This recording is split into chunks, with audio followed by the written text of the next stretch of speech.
Assalamualaikum warahmatullahi wabarakatuh.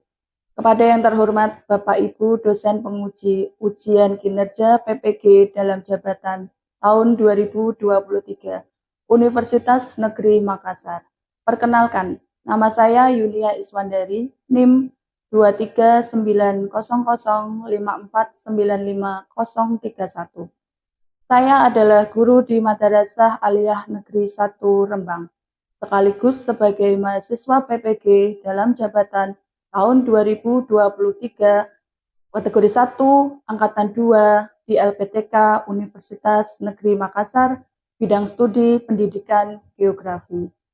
Pada hari ini, Senin 4 Desember tahun 2023, saya melakukan praktek pembelajaran di Madrasah Aliyah Negeri 1 Rembang di kelas 10 fase E dengan tema dinamika hidrosfer, subtema perairan darat.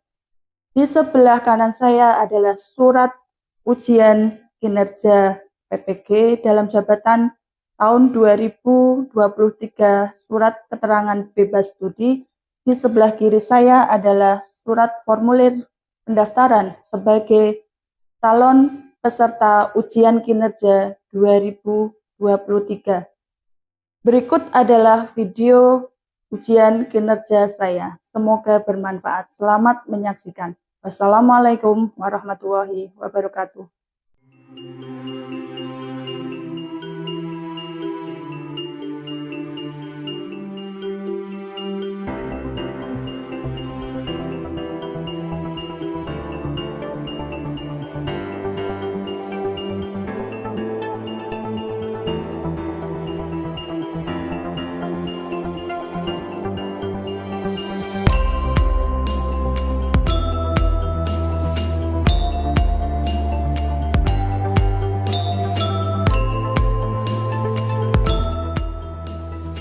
Assalamualaikum warahmatullahi wabarakatuh.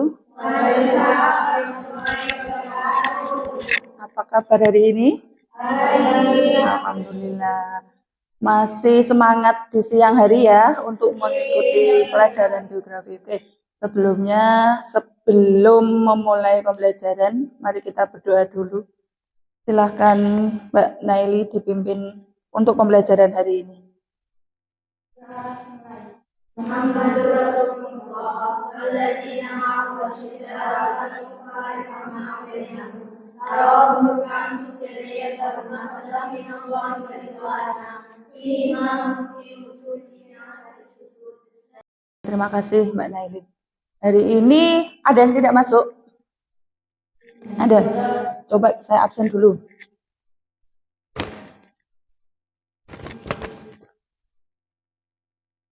Amelia Intan. Ya. Kemudian Devara ada. Sekarang untuk mempersiapkan pembelajaran kita hari ini, coba bajunya sudah rapi apa belum? Kalau ada sampah di bawahnya boleh diambil dan dibuang di tempat sampah. Sudah bersih semua, berarti sudah siap untuk mengikuti pelajaran geografi hari ini. Sudah, sebelum memasuki materi, ya untuk menambah rasa nasionalisme, mari kita nyanyikan satu buah lagu nasionalisme, yaitu lagu Garuda Pancasila. Bisa menyanyikan? Bisa.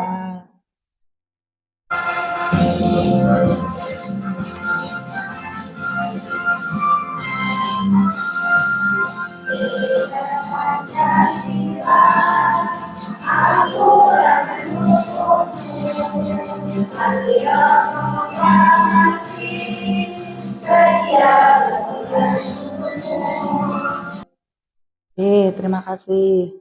Tuh, berarti kenapa kita harus menanamkan rasa bangga kepada tanah air, ya?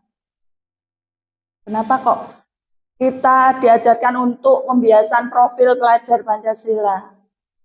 Supaya ya, menambah kecintaan kita kepada tanah air. Salah satunya dari pembiasan ini dilakukan ketika sebelum pembelajaran kita menyanyikan lagu salah satu kebangsaan Indonesia. Oke, selanjutnya untuk Ya, untuk fokus kita hari ini, pembelajaran materi kita hari ini, mari kita lakukan ice breaking terlebih dahulu.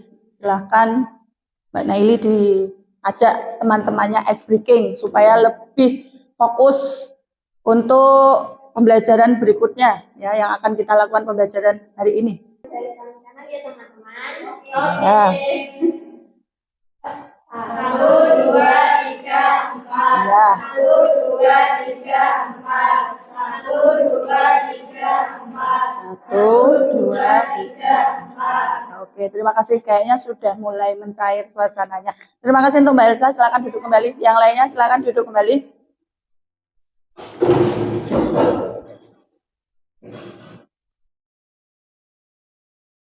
Sebelum kita memasuki materi hari ini, ya, kemarin kita sudah sampai di materi apa? Kemarin kita sudah membahas tentang materi apa? Oh, siklus hidrologi. Jadi siklus hidrologi yang sudah kita sampai di materi yang kemarin membahas tentang daur hidrologi atau dikatakan sebagai daur air. Ya. Salah satu daur air kemarin materi yang kemarin yang sudah kalian pelajari, Nah, tahapannya yang pertama ada yang dinamakan kemarin evaporasi, kemudian ada yang dinamakan kondensasi, kemudian ada yang dinamakan presipitasi, dan ada yang dinamakan nanti infiltrasi, dan yang terakhir dinamakan run-off. Adapun tujuan pembelajaran hari ini, tujuan pembelajaran hari ini yang pertama adalah nanti setelah melihat tayangan video, di mana kalian nanti bisa mengidentifikasi bagaimanakah upaya konservasi perairan darat dengan benar. Kemudian yang kedua, melalui kegiatan diskusi kelompok, nanti peserta didik bisa menganalisis dan menghubungkan permasalahan dan kemudian gejala hidrologi atau hidrosfer sehingga menghasilkan upaya konservasi perairan darat sebagai bentuk solusi dengan benar. Itu tujuan kita pembelajaran hari ini. Ya. Kemudian adapun teknik penilaian nanti yang akan saya lakukan ada 4 tahapan. Ya, ada 4 tahapan. Yang pertama adalah asesmen diagnosis awal. Nanti ada pretest untuk mengetahui seberapakah pengetahuan kalian mengenai perairan darat. Kemudian sikap, di sini nanti pengamatan dalam pembelajaran hari ini bagaimanakah sikapnya, apakah aktif, apakah tidak. Kemudian asesmen keterampilan, keterampilan ini nanti unjuk kerja dan presentasi. Nanti dari sini yang terakhir adalah asesmen formatif atau biasa kita katakan sebagai post testnya setelah pembelajaran, apa yang kalian dapatkan dari pembelajaran hari ini. Ini rencana atau teknik penilaian hari ini, ya. Kemudian langkah pembelajaran kita dengan menggunakan discovery learning atau biasa kita katakan meneliti atau mencari di sini yang berhubungan dengan konservasi perairan darat, ya. Jadi di sini sebelumnya saya ingin melakukan diagnosis awal dulu. Ya, diagnosis awal, silahkan dikeluarkan dulu gawainya atau HP-nya.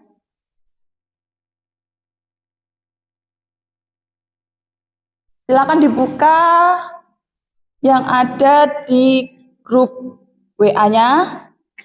Di situ ada aplikasi Quizizz-nya. Boleh dibuka. Kemudian silahkan bertaut dulu.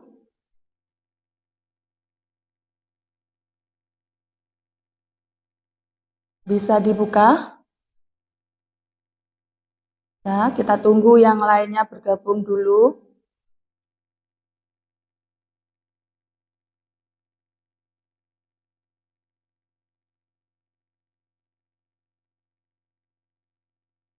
Sudah ada yang bergabung?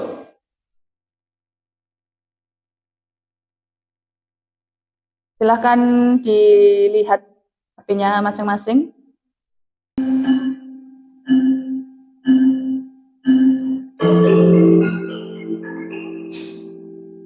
Boleh dikerjakan, silahkan. Di depan layar ada performa kinerja masing-masing untuk melihat seberapa pengetahuan yang kalian miliki mengenai perairan darat.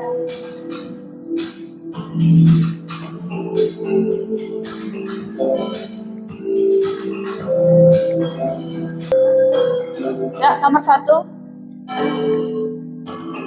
Berganti pemain nomor 1 diduduki oleh Mary.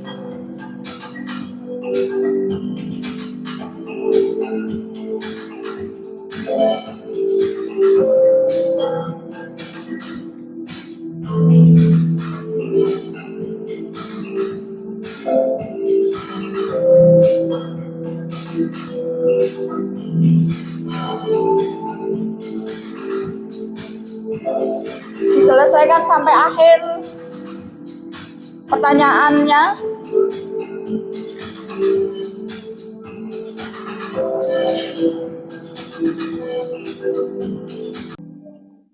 Oke, itu tadi hasilnya. Ya, hasilnya yang sudah didapatkan atau bisa dikatakan sebagai asesmen penilaian awal, ya, awal untuk mengetahui seberapa tahu materi yang akan kita pelajari hari ini. Oke, itu tadi adalah beberapa pertanyaan, ya, ada beberapa pertanyaan yang akan masuk di dalam materi kita hari ini, yaitu mengenai tentang perairan darat, ya, perairan darat. Jadi kemarin kita sudah membahas tentang siklusnya. Apa sih itu siklus hidrologi? Siklus hidrologi itu adalah perputaran air, ya, perputaran air di muka bumi ini yang kenapa kok tidak bisa air itu kok tetap jumlahnya, ya, kok tidak berubah, karena air melakukan siklus atau melakukan daur, ya. Mulai tadi yang dijawab oleh Mbak Sulis tadi mengatakan bahwa evaporasi itu adalah pertama penguapan berasal dari perairan, baik itu perairan darat maupun perairan laut. Yang akan kita bahas hari ini adalah tentang perairan darat. Yang pertama, perairan darat adalah sungai, ya. Pertama adalah sungai. Kemudian yang kedua, di sini ada air tanah. Kemudian yang ketiga, perairan darat yang ketiga, di sini ada danau. Dan perairan darat yang keempat, di sini ada rawa. Jadi 4 jenis inilah yang dinamakan perairan darat. Berarti dia termasuk perairan darat. Kemudian sungai. Apa sih itu sungai? Ya, saya kira kalian pernah melihat di lingkungan sekitar kalian atau tempat tinggal kalian pernah melewati atau pernah melihat yang namanya sungai, ya. Sungai. Kenapa kok sungai sekarang itu airnya nggak bisa langsung diminum? Kalau dulu kan mungkin kita pernah melihat, ya, orang-orang dulu mungkin meminum air ketika di sungai, air dari sungai langsung diminum tanpa harus direbus. Mengapa? Kenapa kok sekarang nggak bisa seperti itu? Ya, keadaannya nggak bisa seperti itu, atau kondisinya kita nggak bisa meminum air langsung dari sungai. Ada yang bisa menjawab? Karena sudah tercemar. Ya, tercemarnya berarti karena siapa? Karena manusia. Berarti manusia menduduki, ya, ikut berperan serta di dalam mencemari sungai. Nah, sungai ini, ya, saya kira ketika kalian mau ke madrasah, ada yang pernah melihat atau melintasi sungai ketika mau ke madrasah rumahnya. Rumahnya melewati sungai. Melewati sungai. Bagaimana keadaan sungai itu yang kamu lihat? Sudah tercemar, warnanya sudah lain. Berarti nah, akibat dari siapa? Manusia lagi. Oke. Manusia menduduki yang peringkat pertama, ya, berarti. Lah, bagaimanakah caranya ketika nanti, ya, akan kita bahas ini, mengkonservasi atau memperbaiki, ya, memperbaiki perairan-perairan darat yang meliputi ada sungai, kemudian ada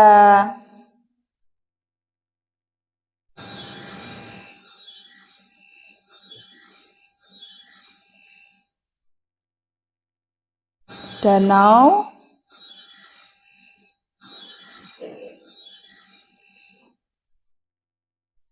air tanah, dan rawa. Nah, bagaimana cara memperbaiki ketika 4 jenis dari perairan di darat ini mengalami kerusakan atau butuh konservasi? Sebelumnya, silakan lihat dulu video berikut ini. Air tanah darat yang aman bila muka air tanah magnesis berada di dalam kurang dari 20 meter di bawah permukaan tanah setempat. Memang tidak saya cek dalam lokasi tadi menunjukkan sudah kondisi lebih dari 80% permukaan air tanah di 3. Ini dapat dikatakan sebagai fenomena groundwater mining. Groundwater mining adalah pengambilan air tanah yang melebihi daya dukung air tanah sehingga dari video tadi kasusnya sudah dilihat ya. Salah satu dari perairan darat yang dibahas di dalam video tadi air apa? Salah satu dari perairan darat yang tadi saya terangkan, perairan darat tadi kan jenisnya ada berapa tadi? 4 ya. Perairan darat yang saya uraikan tadi terkategori yang pertama tadi ada sungai, kemudian ada danau, kemudian ada rawa, kemudian ada dari video di depan membahas salah satu dari perairan darat, yaitu tadi air tanah. Tadi yang dikatakan terjadi sedikit ketimpangan atau terjadi sedikit permasalahan ketika manusia memanfaatkan air tanah. Ya. Jadi jenis air tanah di sini ada 2, ada freatis dan ada artesis atau dikatakan air tanah dangkal dan air tanah dalam.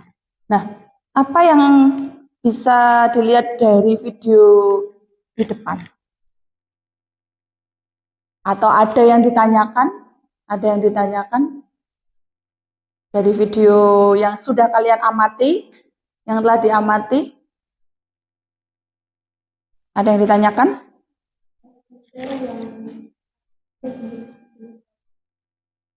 Apa saja jenis-jenis air tanah? Oke, tadi yang sudah ditanyakan oleh Mbak Amel, air tanah tadi kembali ke jenisnya ada 2 macam. Ada yang air tanah dangkal dan air tanah dalam. Biasanya untuk keperluan sehari-hari atau keperluan rumah tangga kita menggunakan yang air tanah dangkal ya. Untuk kebutuhan sehari-hari, misalkan punya sumur di rumah, punya. Berarti sumur itu kita memanfaatkan atau mengambil dari jenis air tanah yang dinamakan air tanah dangkal atau biasa dinamakan freatis. Jadi tanpa harus mengebor cukup dalam, kita sudah bisa memanfaatkan air tanah. Ya. Tetapi untuk kebutuhan industri, ya Mbak Mel biasanya digunakanlah yang dinamakan air tanah dalam atau biasa dinamakan artesis. Ya. Oke, tadi pertanyaan dari Mbak Amel. Sekarang problemnya itu adalah di situ. Bagaimana kita mengkonservasi perairan darat? Ini sudah ada LKPD, nanti akan saya bagikan dan silahkan didiskusikan dengan kelompoknya. Jangan lupa dikasih namanya.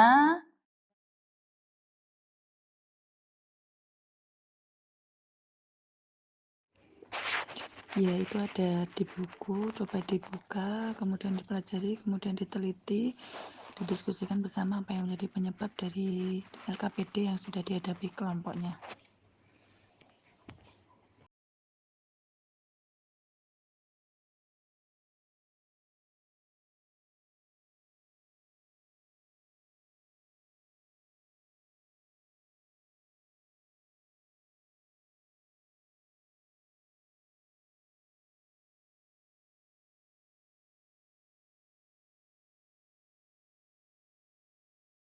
Dilihat LKPD-nya di situ ada beberapa pertanyaan atau tema per kelompok untuk mengidentifikasi konservasi, ya, konservasi dari perairan darat. Yang kelompok 1 tadi tentang perairan darat apa? Air tanah. Kemudian yang kelompok 2 tentang sungai. Kelompok 3 tentang danau. Kelompok 4 rawa. Oke, sudah diselesaikan LKPD-nya. Sekarang bagian presentasi, ya, kita akan ke presentasi. Silahkan kelompok konservasi sungai tadi yang mendapatkan perairan darat sungai, silahkan maju ke depan untuk mempresentasikan hasil diskusi kelompoknya. Yang lain boleh menanggapi. Assalamualaikum warahmatullahi wabarakatuh. Waalaikumsalam warahmatullahi wabarakatuh. Perkenalkan, kami dari kelompok 2, nama saya Nailin Nurrahmah. Aryani. Saya Sulistia Puspita Utami. Berdirinya kami di sini ingin menjelaskan mengenai materi konservasi sungai yang akan dijelaskan oleh Elisa. Konservasi sungai adalah upaya pelestarian sungai dalam pemanfaatan sungai untuk melindungi dan mengembalikan fungsi sungai untuk masa sekarang dan masa depan, atau disebut juga dengan restorasi sungai. Penurunan fungsi sungai disebabkan oleh beberapa hal. Pertama adalah penebangan hutan secara liar, yang kedua kegiatan deforestasi, yang ketiga adalah sistem pertanian yang tidak ramah, dan lain-lain. Selanjutnya mengenai tujuan konservasi sungai yang akan dijelaskan oleh Sulistia. Silakan.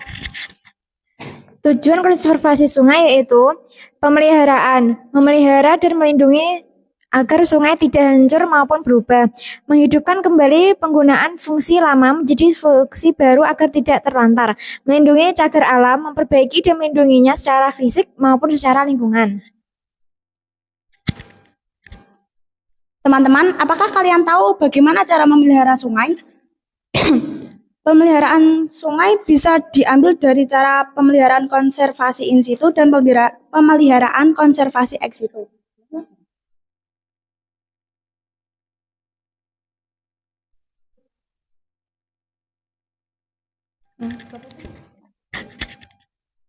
Pemeliharaan in situ merupakan salah satu pemeliharaan yang dapat kalian lakukan, yaitu pemeliharaan dari dalam. Kita bisa melakukannya dengan cara sebelum limbah itu dibuang ke sungai, kita bisa memfilternya agar polutan mikroorganisme yang berbahaya bagi habitat sungai dapat terfiltrasi, terurai. Kemudian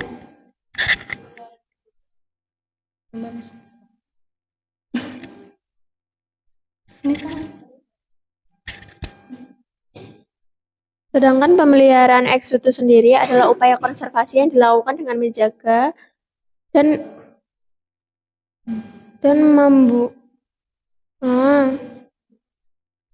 adalah dengan menjaga dan menyelamatkan habitat-habitat yang ada di sungai. Cara konservasi ex situ sendiri dianggap sulit dilaksanakan dengan keberhasilan tinggi sebab jenis yang domain terhadap kehidupan alaminya sulit beradaptasi dengan lingkungan buatan.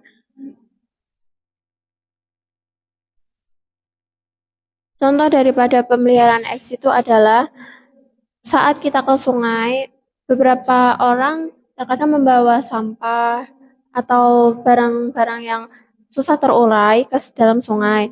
Terus kita tanpa sengaja itu kita membuang, kita makan di sana, kita membuang dan tidak mengambil sampah kita kembali. Itu juga termasuk polutan ya. Jadi kalau kita datang ke sungai, sungainya bersih, kita pulang, sungainya juga harus bersih. Gitu. Dan yang terakhir mengenai ringkasan, konservasi sungai berperan penting dalam menjaga lingkungan dan menyediakan kebutuhan air bagi masyarakat. Selain itu, berperan juga dalam menjaga kualitas air, menjaga banjir dan kekeringan saat musim hujan maupun kemarau. Dalam hal ini ada tanggapan mengenai ini? kelompok satu itu ada yang satu mau menanggapi hasil diskusi dari kelompok dua. Saya sebutkan nama dulu dan kemudian dari kelompok satu. Nama saya Devara, saya dari kelompok 1. Di sini saya akan mengajukan pertanyaan mengenai upaya apa yang dapat dilakukan dalam mengatasi pencemaran sungai. Kelompok satu, silahkan dijawab oleh siapa yang menjawab? Kelompok dua. Tadi ada pertanyaan. Baik, untuk Devara sendiri, saya yang akan menjawabnya. Hal yang pertama yang dapat kita lakukan adalah seperti yang telah saya beritahukan, sebelum pabrik atau produksi apapun itu membuang polutan, polusi atau mikroorganisme ke sungai, ada baiknya difilter dulu agar mikroorganisme, polutan, dan hal-hal yang negatif itu nggak langsung ke sungai, dibentengi. Yang kedua, yang telah saya sampaikan juga, masalah sampah. Kan kebanyakan kalau sungai itu tuh dijadikan buat tempat pariwisata seperti arung jeram, buat yang berarus tinggi. Nah, kalau kita ke sana, kan pasti ya kita selalu bawa makanan dari luar biar hemat. Terus kalau kita udah sampai sana, kita makan, kita ngapa-ngapain, kalau udah selesai dan kita mau pulang, itu ada baiknya sampahnya dibawa pulang. Jadi sampahnya nggak ditinggal, kita ke sungai, sungainya bersih, kita pulang, sungainya juga harus bersih. Terima kasih. Dari kelompok 2 bisa dipahami dari kelompok 2. Nah, bisa silakan ditutup untuk presentasi hasilnya. Sekian presentasi yang dapat kami sampaikan. Terima kasih. Wassalamualaikum warahmatullahi wabarakatuh. Beri tepuk tangan untuk kelompok 2. Kita lanjutkan lagi kelompok 1. Silakan dipersiapkan kelompok 1. Assalamualaikum warahmatullahi wabarakatuh. Kami dari kelompok 1 ingin mempresentasikan hasil kinerja kami yang kami diskusikan, yaitu konservasi air tanah. Penyebab permasalahan yaitu air tanah dapat tercemar oleh tempat pembuangan sampah atau septic tank, tangki gas bawah tanah bocor, penggunaan pupuk pestisida, dan pengambilan air yang berlebihan serta ulah manusia yang tak bertanggung jawab. Sedangkan manfaat konservasi tanah ialah 1. Menjaga keseimbangan alam dan hutan, 2. Menjamin ketersediaan kuantitas dan kualitas udara, 3. Mencegah bencana alam seperti longsor, banjir, dan kekeringan, 4. Menjaga ketersediaan air untuk irigasi, pertanian, dan perkebunan, 5. Menjamin kelestarian daerah aliran sungai. Perkenalkan, saya Sulistia Pusatami. Saya ingin bertanya, tindakan apa yang diambil oleh pemerintah dalam menjamin kelestarian daerah aliran sungai? Mengurangi penggunaan pupuk pestisida dan juga membuang sampah pada tempatnya. Mengurangi penggunaan pupuk pestisida dan Membuang sampah pada tempatnya. itu yang bisa diusahakan ya dalam artian kontinu supaya ketersediaan air tanah tetap terjaga. Bisa dipahami tadi? Nah, sekarang silakan ditutup untuk hasilnya dari kelompok 1. Sekian, terima kasih dari kami semua. Apabila ada kesalahan kata, kami mohon maaf. Wabillahi taufiq wal hidayah. Wassalamualaikum warahmatullahi wabarakatuh. Beri tepuk tangan untuk kelompok 1. Lanjutnya kelompok 3.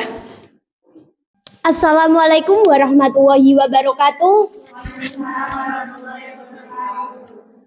Kami dari kelompok 3 ingin mempresentasikan tentang konferensi danau, kasus pencemaran air danau.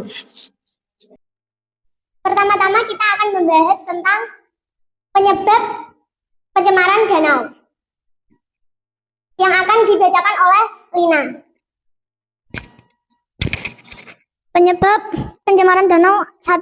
Aktivitas ekonomi berupa berdirinya bangunan-bangunan baru seperti aktivitas nelayan, hotel, rumah makan atau restoran maupun peternakan.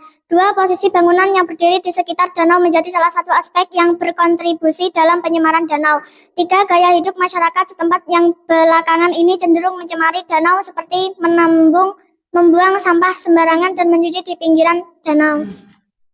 Kenalkan, nama saya Yuni Nur Halimah. Saya ingin menanggapi dari kelompok 3.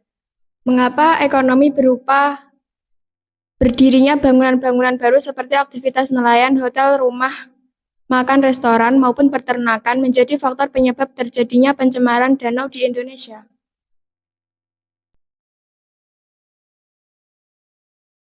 Menjadi salah satunya, kita dapat melihat dari contoh kasus yang dapat kita lihat adalah pencemaran Danau Toba akibat dijadikannya danau sebagai tempat pembangunan kotoran hewan dari salah satu peternakan di salah satu daerah di Simalungun. Itu yang menjadi penyebab akibat pencemaran danau. Sekian dari kelompok saya. Wassalamualaikum warahmatullahi wabarakatuh. Jadi tepuk tangan untuk kelompok 3.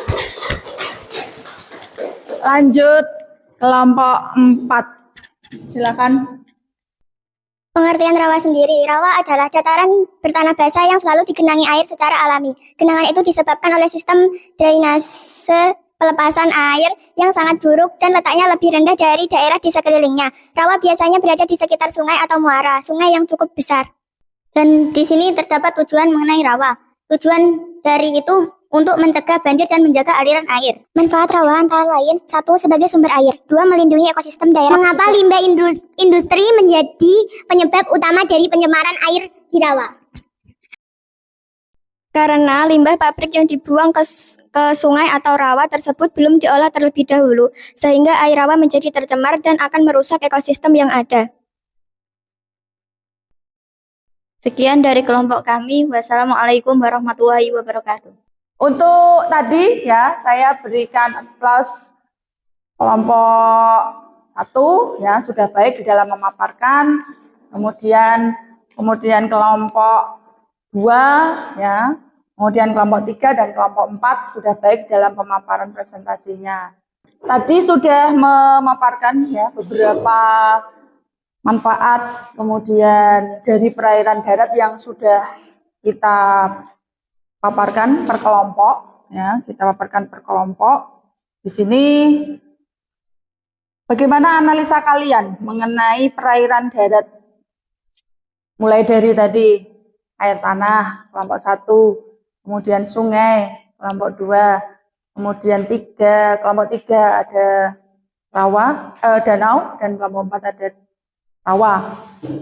Apa yang bisa kita analisis dari keseluruhan jenis perairan darat ketika kalian sudah memaparkan di situ, dilihatkan kasus ya, dilihatkan beberapa kasus ketika terjadi penurunan air tanah tadi, kemudian terjadi pencemaran sungai, kemudian terjadi kerusakan danau dan terjadi pencemaran danau, kemudian terjadi kerusakan rawa. Berarti yang kita bisa simpulkan dari konservasi jenis perairan darat itu betapa pentingnya ya, betapa pentingnya air bagi manusia, bagi kelangsungan hidup manusia, tidak hanya untuk manusia saja tetapi juga untuk makhluk hidup yang lain. Jadi ketika tadi dipaparkan terjadi kerusakan sungai, maka kita harus melakukan upaya perbaikan atau konservasi. Konservasi itu penting. Kenapa? Karena keberlangsungan air sungai itu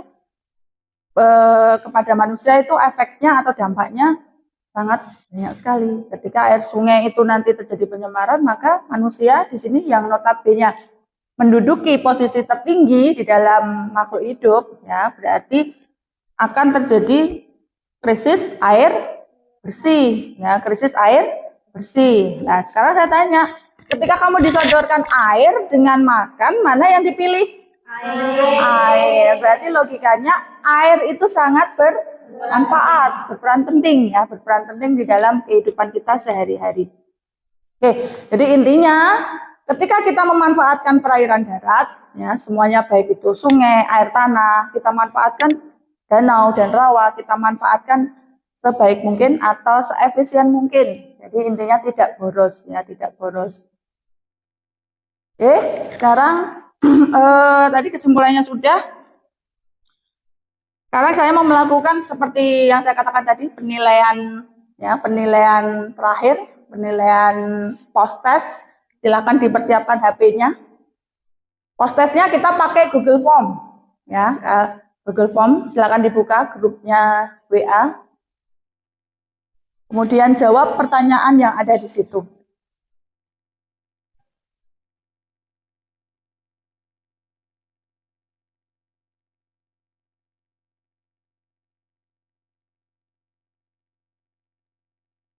Sudah aja.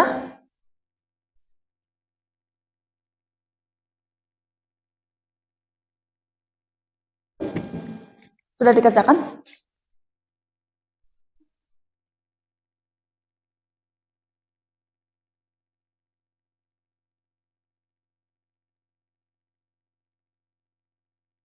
Dan silakan dilihat hasilnya.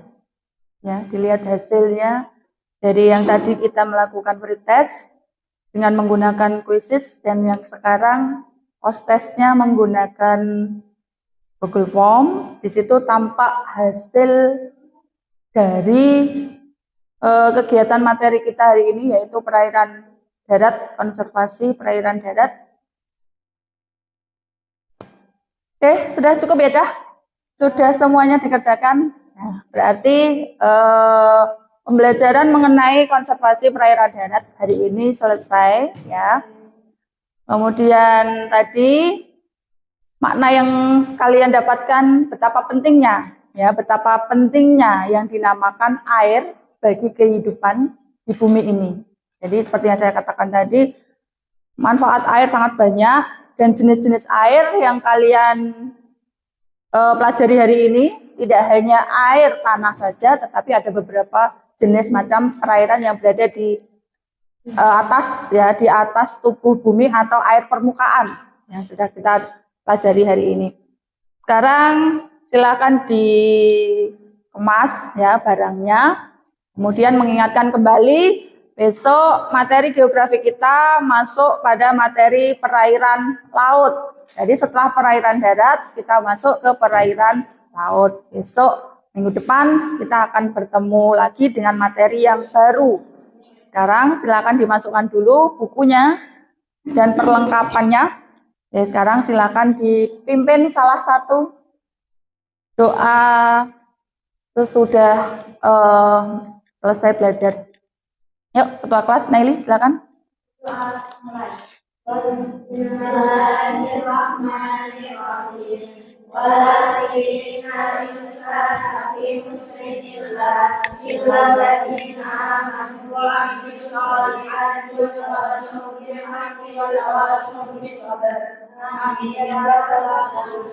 Selamat pulang. Jangan lupa belajar dan semangat untuk belajar selalu. Oke, salam geografi. Lestarikan bumi. Oke, saya ulangi lagi. Salam geografi. Lestarikan bumi. Oke, terima kasih. Selamat pulang. Saya akhiri. Assalamualaikum warahmatullahi wabarakatuh.